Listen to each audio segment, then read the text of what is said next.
NFI UK news ബുള്ളറ്റിനിലേക്ക് എല്ലാവർക്കും സ്വാഗതം. UK-യിൽ ഇന്ന് നടന്ന സംഭവവികാസങ്ങൾ എന്തൊക്കെയാണെന്ന് നമുക്ക് നോക്കാം. ഇസ്രായേലും ഹിസ്ബുള്ളയും തമ്മിലുള്ള പോരാട്ടം രൂക്ഷമായതിനാൽ ബ്രിട്ടീഷ് പൗരന്മാരോട് ഉടൻ ലെബനൻ വിടാൻ UK സർക്കാർ ആവശ്യപ്പെട്ടു. നയതന്ത്ര ഒത്തുതീർപ്പിനായുള്ള സമയം നൽകുന്നതിന് ലെബനനിൽ ഉടനടി 21 ദിവസത്തെ വെടിനിർത്തലിന് UK-യും അനുബന്ധ രാജ്യങ്ങളും ആഹ്വാനം ചെയ്തു. ന്യൂയോർക്കിലെ UNൽ BBC-യുടെ പൊളിറ്റിക്കൽ എഡിറ്റർ ക്രിസ് മേസനോട് സംസാരിച്ച സർ കെയ്ർ സ്റ്റാമർ ലെബനനിലെ സ്ഥിതികൾ വഷളായിക്കൊണ്ടിരിക്കുകയാണെന്നും ഒഴിപ്പിക്കലിനായി കാത്തിരിക്കാതെ ബ്രിട്ടീഷുകാരോട് ഇപ്പോൾ തന്നെ ലെബനൻ വിട്ടുപോകണമെന്നും അഭ്യർത്ഥിച്ചു. എന്നാൽ ഒഴിപ്പിക്കൽ പദ്ധതികളെക്കുറിച്ച് വിശദമായി പറയാൻ പ്രധാനമന്ത്രി വിസമ്മതിച്ചു. അടിയന്തര പലായനം ആവശ്യമായി വരുന്നതിനാൽ സർക്കാർ 700-ലധികം സൈനികരെ സൈപ്രസിലേക്ക് അയച്ചിട്ടുണ്ട്. 4000 മുതൽ 6000 വരെ UK പൗരന്മാർ ലെബനനിൽ ഉണ്ടെന്നാണ് കണക്ക്.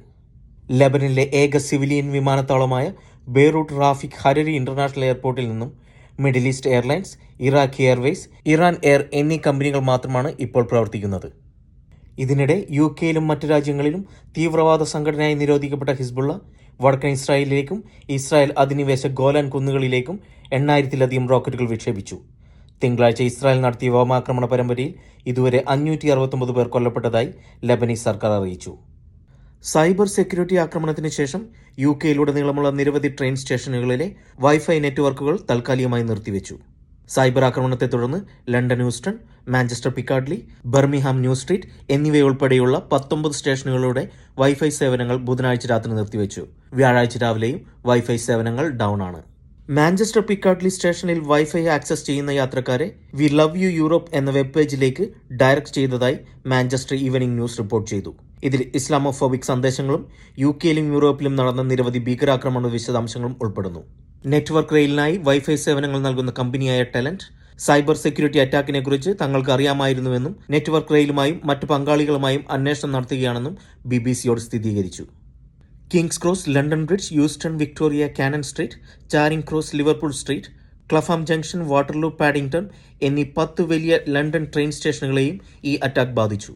Glasgow Central, Leeds City, Bristol Temple Meads, Edinburgh Waverley, Reading, Guildford എന്നീ സ്റ്റേഷനുകളെയും സൈബർ അറ്റാക്ക് ബാധിച്ചിട്ടുണ്ട്. ഈ മാസം ആദ്യം ആയിരക്കണക്കിന് ഉപഭോക്താക്കളുടെ ബാങ്ക് ഡീറ്റെയിൽസുകൾ അടക്കം ചോർത്തിയ സൈബർ ആക്രമണം ട്രാൻസ്പോർട്ട് ഫോർ ലണ്ടനെ ബാധിച്ചിരുന്നു. UK ഇന്റർനാഷണൽ ഇൻവെസ്റ്റ്മെന്റ് ഉച്ചകോടിയിലേക്ക് തന്നെ ക്ഷണിക്കാത്തതിനെ തുടർന്ന് UK സർക്കാരിനെതിരെ ആഞ്ഞടിച്ച് ലോകത്തെ ഏറ്റവും വലിയ ധനികനും എക്സ് മേധാവിയുമായ ഇലോൺ മസ്ക്. UK-യിൽ കഴിഞ്ഞ മാസം നടന്ന കലാപത്തിനിടെ എക്സ് മേധാവി നടത്തിയ സോഷ്യൽ മീഡിയ പോസ്റ്റുകൾ കാരണം അദ്ദേഹത്തെ UK സർക്കാർ ഈ ഇൻവെസ്റ്റ്മെന്റ് ഉച്ചകോടിയിലേക്ക് ക്ഷണിച്ചിരുന്നില്ല.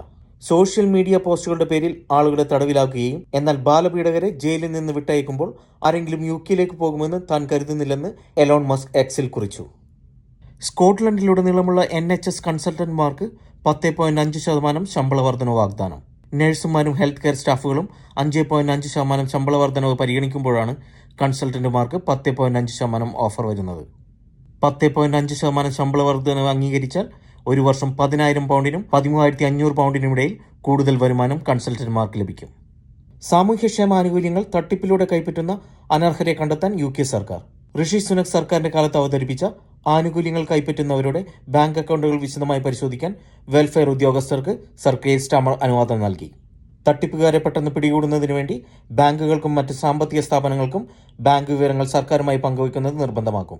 ഈ തട്ടിപ്പിന് അന്ത്യമുണ്ടായാൽ അടുത്ത 5 വർഷം കൊണ്ട് 1.6 ബില്യൺ പൗണ്ടിലധികം ലാഭിക്കാൻ കഴിയുമെന്നാണ് സർക്കാർ കരുതുന്നത്. നികുതിദായകരുടെ പണം ദുരുപയോഗം ചെയ്യപ്പെടുന്നില്ല എന്ന് ഉറപ്പുവരുത്തുന്നതിനോടൊപ്പം ക്ഷേമരാഷ്ട്രം എന്ന ലക്ഷ്യമായി മുന്നോട്ട് പോവുക എന്നതാണ് ഈ പുതിയ നിയമം വഴി സർക്കാർ ഉന്നം വയ്ക്കുന്നത്. കഴിഞ്ഞ കുറച്ചു വർഷങ്ങളായി 10,000-കണക്കിന് മലയാളികളാണ് UK-യിൽ എത്തിയിരിക്കുന്നത്. പെർമനന്റ് റെസിഡൻസി കിട്ടിയതിനു ശേഷം മാത്രമേ പബ്ലിക് ഫണ്ടുകൾ ഉപയോഗിക്കാൻ അവർക്ക് സാധിക്കുകയുള്ളൂ. അതുകൊണ്ട് തന്നെ ഹ്രസ്വകാല ലാഭത്തിന് പുറകെ പോയി ഭാവി നശിപ്പിക്കാതിരിക്കുക. ബ്രസീലിയൻ ബട്ട് ലിഫ്റ്റ് പ്രൊസീജിയറിലെ പിഴവ് മൂലം ബ്രിട്ടനിൽ ആദ്യത്തെ മരണം സംഭവിച്ചു. 5 കുട്ടികളുടെ അമ്മയായ 33-കാരി ആലീസ് വെബാണ് സൗന്ദര്യവർദ്ധക ചികിത്സയ്ക്ക് ശേഷം ചൊവ്വാഴ്ച പുലർച്ചെ മരിച്ചത്. നിതംബവും സ്തനങ്ങളും കൂടുതൽ ആകർഷണീയമാക്കുന്നതിനുള്ള ചികിത്സാ രീതിയാണ് ബ്രസീലിയൻ ബട്ട് ലിഫ്റ്റ്. ഇതുമായി ബന്ധപ്പെട്ട് അന്വേഷണം നടക്കുന്നുണ്ടെന്ന് സ്ഥിരീകരിച്ച ഗ്ലോസ്റ്റർഷെയർ പോലീസ് നരഹത്യ സംശയിച്ച് 2 പേരെ അറസ്റ്റ് ചെയ്തിട്ടുണ്ടെന്ന് വ്യക്തമാക്കി. ശസ്ത്രക്രിയ നടത്തിയ വ്യക്തിയാണ് അറസ്റ്റ് ചെയ്യപ്പെട്ടവരിൽ ഒരാളെന്ന് ഡെയിലി മിറർ റിപ്പോർട്ട് ചെയ്യുന്നു. ആലീസിന്റെ പങ്കാളിയെയും അവരുടെ 5 മക്കളെയും സഹായിക്കാനുള്ള ഫണ്ട് രൂപീകരിക്കുക എന്ന ലക്ഷ്യവുമായി ഗോ ഫണ്ട് മീ പേജിലൂടെ ഫണ്ട് റൈസിംഗ് ആരംഭിച്ചിട്ടുണ്ട്. തുർക്കി, മെക്സിക്കോ, ഡൊമിനിക്കൻ റിപ്പബ്ലിക് എന്നീ രാജ്യങ്ങളാണ് ചെലവ് കുറഞ്ഞ BBL ചികിത്സയ്ക്ക് പേരുകേട്ടത്. എന്നാൽ കഴിഞ്ഞ 2-3 വർഷമായി 23 ബ്രിട്ടീഷ് യുവതികളാണ് തുർക്കിയിൽ നടത്തിയ BBL ശസ്ത്രക്രിയയ്ക്ക് ശേഷം മരണമടഞ്ഞത്. എന്നാൽ ബ്രിട്ടനിൽ ഈ ചികിത്സയെ തുടർന്ന് മരണം സംഭവിക്കുന്നത് ഇതാദ്യമായാണ്. ശരീരത്തിൽ ഫാറ്റ് കൂടുതലുള്ള ഭാഗങ്ങളിൽ നിന്ന് ഫാറ്റ് നീക്കം ചെയ്ത് അത് നിതംബത്തിലേക്ക് കുത്തിവയ്ക്കുന്നതാണ് ബ്രസീലിയൻ ബട്ട് ലിഫ്റ്റ് ചികിത്സാ രീതി. ദുബായിലേക്കുള്ള എമിറേറ്റ്സ് വിമാനം ചെന്നൈയിൽ നിന്ന് പറന്നുയരുന്നതിന് മുമ്പ് വാലിൽ നിന്ന് പുകയുന്ന വീഡിയോ വൈറലാകുന്നു. ചൊവ്വാഴ്ച രാത്രി ദുബായിലേക്ക് പോവുകയായിരുന്ന എമിറേറ്റ്സ് വിമാനത്തിന് ചെന്നൈ അന്താരാഷ്ട്ര വിമാനത്താവളത്തിൽ നിന്ന് പറന്നുയരുന്നതിന് തൊട്ടുമുമ്പ് വാലിൽ നിന്ന് പുകയുരാൻ തുടങ്ങി. സംഭവം ഗ്രൗണ്ട് സ്റ്റാഫുകൾ റെക്കോർഡ് ചെയ്യുകയും വീഡിയോ ഉടൻ തന്നെ സോഷ്യൽ മീഡിയയിൽ വൈറലാവുകയും ചെയ്തു. ദുബായിലേക്ക് പുറപ്പെടുന്നതിന് മുമ്പ് വിമാനം ഇന്ധനം നിറയ്ക്കുന്നതിനിടയിലാണ് വിമാനത്തിൽ നിന്ന് പുകയുരാൻ തുടങ്ങിയതെന്നാണ് മാധ്യമങ്ങൾ റിപ്പോർട്ട് ചെയ്യുന്നത്.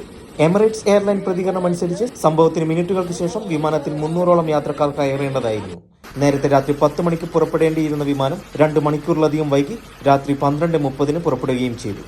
എന്നാൽ വിമാനത്തിൽ കയറിയ ശേഷം തങ്ങളെ ഒഴിപ്പിക്കുകയായിരുന്നുവെന്ന് പല പാസഞ്ചേഴ്സും എക്സ് പ്ലാറ്റ്ഫോമിൽ കുറിച്ചു. ഇന്ത്യയുടെ aviation watch dog directorate general of civil aviation വിഷയത്തിൽ അന്വേഷണത്തിന് ഉത്തരവിട്ടു.